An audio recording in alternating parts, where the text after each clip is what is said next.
Ma'am, is self-study enough for passing the exam? Well, today I have come across many students in exams who have done self-study because there are so many materials available. But you will need someone to guide. What is right, what is wrong. You may be speaking, but somebody has to tell you whether you are speaking right or not.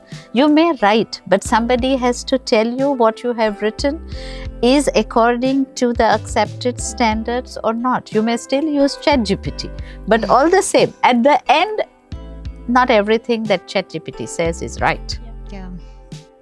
So you should know what is right and what is wrong. So that is why I say first do the courses and then self-study, because just attending courses is not sufficient. You also have to do a lot of reading, writing, practicing, because it's a skill and not a subject. So you have to learn. Self-study is important, but some guidance is also necessary. Ma'am, can we pass up to C2 level by staying at India? Of course, I completed all levels living in India. And that too not now, more than 40 years ago. Oh, Now I'm a C2 examiner, oh, great. right? So you can. It's the exposure. You take interest. You do it. Take it as a passion. Work hard. And of course, the fruits will all be yours. Ma'am, how many hours per day should learn dedicate to German? Well, it depends on, see, everybody has 24 hours, right? Yeah. But you can still, I would say, if you are attending 4 hours of class, you need to work at least 4 hours on your own. So it makes 8 hours. Spend some more time. Expose yourself in every way. I have students who change the language to German for their apps, for their laptops, and so on. So the more interest you take, the more you will learn. The more you take learning as a compulsion, then it won't happen. Do it naturally. Enjoy the process. Enjoy learning. And then exam is just another day, right? Yeah. I'm very scared of this Malayalam word, pedi. I have heard so many students, their parents come and say, pedi. Well, nothing will change. If you are in a cool, relaxed frame of mind, you will deliver better rather than if you are under stress, right? So take it cool. It's not the end of the world. I do know that it's important to pass exams, to be able to get admission, to be able to get visa and so on. And not everybody can pass it the first attempt, right? Yes. That's why there are attempts. So try your best to do it and clear it at the first attempt. See that, you see, if I want, let's say, I want to cook a good avial. What do I need? Vegetables. First, Yeah. okay? Then I need coconut. Yeah, coconut. Maybe I need curd. Yeah? So whatever it is, what I want to say here is the quality of the ingredients matters. When the quality of the ingredients, the quality of the inputs is good, the output will be good. Now, how do students reappear? They reappear with that same spoiled vegetables, sour curd and rotten coconut and expect the nice avial to come out. Would it be possible? So then, if you are reappearing, then first change the vegetables. If you want to redo the avial, or buy fresh curd or fresh coconut, and then you will see the difference. It's not that every time I do and I don't change anything. It won't, because over the period, the coconut have become more rotten. The vegetables would have been totally rotten. And the curd is sour to the point that you can't touch it. And then you start to make the avial, it won't work. You won't get a good avial, right? So you have to change the ingredients. See where you have made mistakes. See what were the wrong ingredients. Work on it, and then you'll get the results. Ma'am, is there any authorized resale exam centers in India, and where? Oh, well, I wouldn't know exactly where all, but I definitely know there is one in Kottayam, and that is with Zeiq Consultants. Yeah, because I assume that if you go to, be it TELC, be it any exam, you just want to search where are the exam centers, then you go to the website and then say centers near me.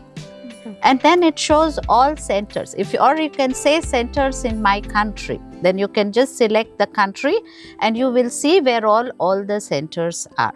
And all centers are licensed centers. So really it doesn't make any difference whether you do it from a center in Pune or center in here in Kottayam. I always say avoid long travels. Just go to the nearest center and appear for the exam there. So I was a student from Zeiq. I have completed my A1 to B2 from there. Oh, great. And now I have cleared the B2. Oh, wow. exam. Congratulations. Thank you. And now they're doing my paperwork also. Oh, super. Yeah. So all the best Thank you. for going for the Ausbildung to Germany and doing it great. I have students. In fact, my first students who went in 3 years ago, 2023, will finish their Ausbildung in March this year and get their diploma. Oh, teach. Yeah. So it's a great feeling. I have already students who have completed. I have 2 students who went, in fact, a little after COVID. So they were in my C1 class and they somehow managed to go. And they both are now recognized nurses in Germany. And it's a great thing. And Yeah, I'm it's a proud great of them. feeling. Yes, of course. Because for a teacher, the success of the students is the utmost. We all live to see you successful in your chosen careers, and we are there only to facilitate. We cannot walk the way for you. You have to walk. We can only show you the path. And I think most of us do it greatly. So you have to go on the path, face all the hurdles, overcome them, and reach success. Then it's an even more great feeling. Ma'am, how can we improve our speaking skills? Yeah, by doing. No Malayalatil para all the time.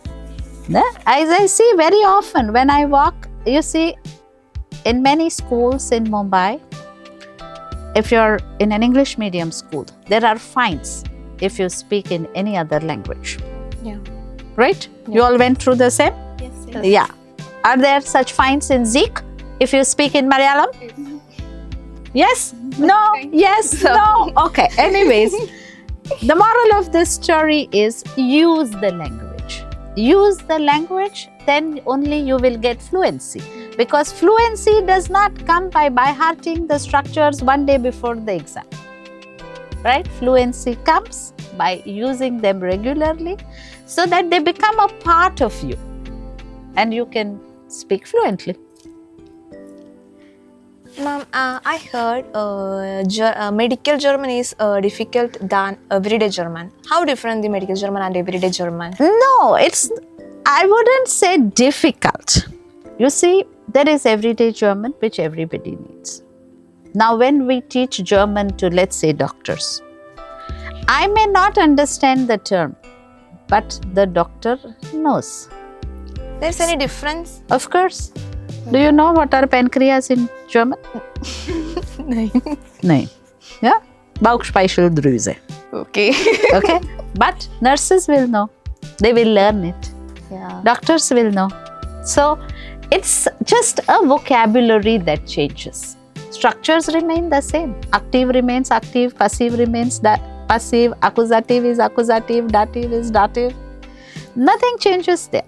What changes are the words, right? Because then, as in the studio, we will say this is a light or this is a microphone. Instead of saying in general language, this is a table, this is a chair, and so on.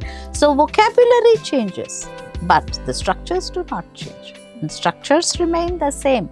in the language, whether you are a doctor, whether you are a nurse, whether you are an engineer, whether you are a technician, whatever, or you are a baker or whatever. But the vocabulary changes, structures remain same. Thank you. So I believe colloquial language is different than the one that we learn. So how can one get to know the colloquial language? Well, you can hear nowadays there are podcasts. The most difficult one is the Irish. But once you are there and you hear it and you say again, my technique, this is this is that, then you will also get it. No Only problem. after reaching there?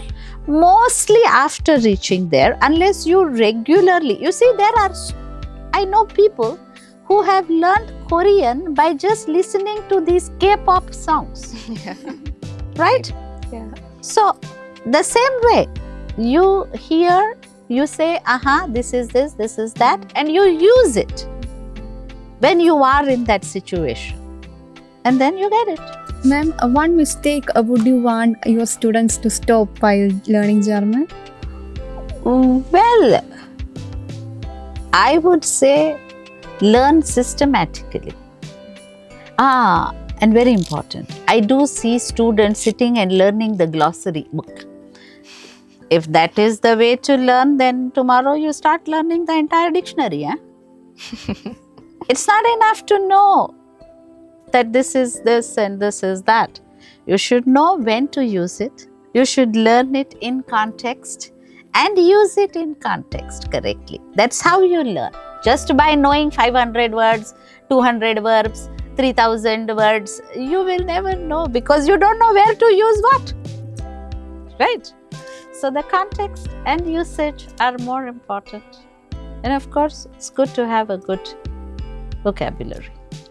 What would be the common mistake students make at exams? Well, exams is a very different story because many are under pressure and I can understand. The fees are high, right? And parents will say, you must pass. So then you carry that burden. And so you are nervous. So even the most obvious thing you don't see sometimes. So keep a cool head. As I say, exam, life itself is an exam. So look at it that way, that you just have to appear for exams, pass it, write properly, speak properly.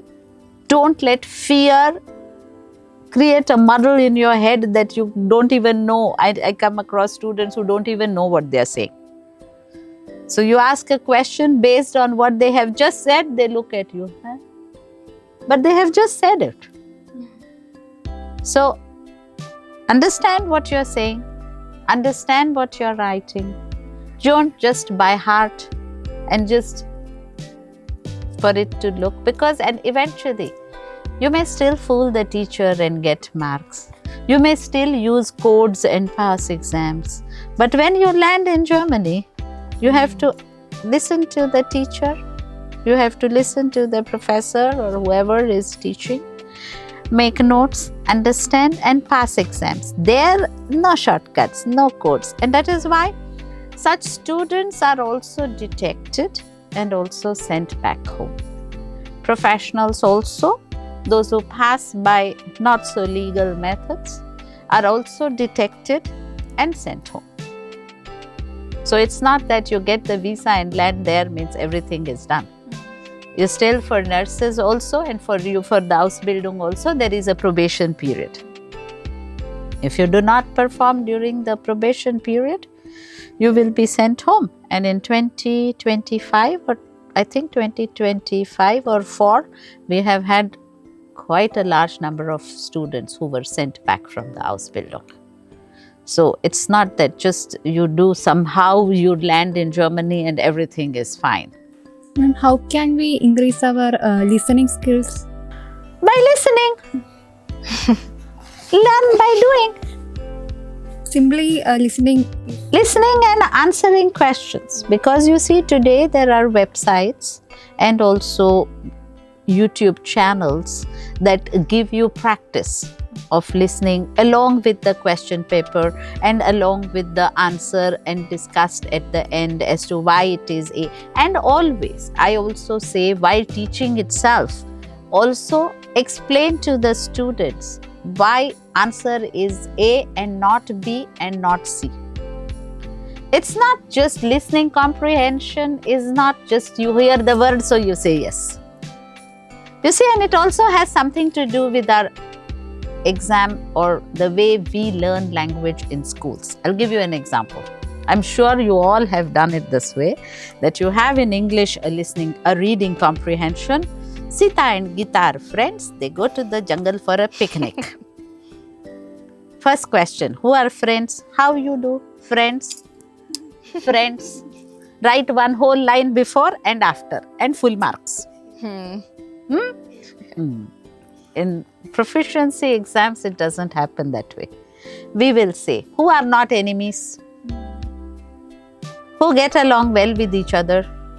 Who undertake activities with each other? The answer is still Sita and Gita. But the way the question is asked is different. It's the same for reading, it's the same for listening. What is said in the actual text will not be there in the question. You have to think. Und das ist ein Leseverstehen. You have to comprehend what you read, or you have to comprehend and understand what you hear. Offline classes or online classes better? Well, there is nothing better, because the success of learning depends on how interested you are. So if you are interested in learning, you will learn, whether it's online or offline. Yeah. If you want to study, you will study. Yeah. Online or offline. If you want to put in efforts, you will put in efforts. Online or offline. So you see what suits you best. Okay? What suits you, what suits the pocket, what suits your time frames, what suits your style of learning. There are some people who are more comfortable with online. But I prefer teaching offline because the vibes are different. You are interacting, you can play games, you can sing, you can dance. We've done all this online in COVID. Yeah, we've done. We've sung, we've danced, we've done everything. We've played games. But the vibes are different. Yeah. Just look at this. Today we could have also done this sort of a podcast on Zoom where all four of us joined.